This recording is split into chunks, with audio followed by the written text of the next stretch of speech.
In this video, I'm gonna be showing you how to clear WhatsApp call storage.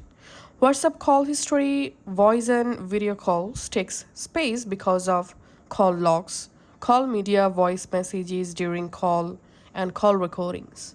Call related cache. You can clear all of these safely using these steps below. Method 1.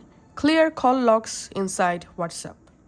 All you have to need, go to your WhatsApp, go to calls tab, and here you'll find all of your call histories. Tap on this three dot and tap on clear call log. Tap on OK to delete all of your call history. This clears all call histories, freeze your storage used by call history, and your messages are remain safe.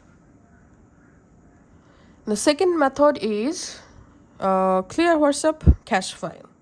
To do that, you have to go to your phone settings and scroll down, tap on apps.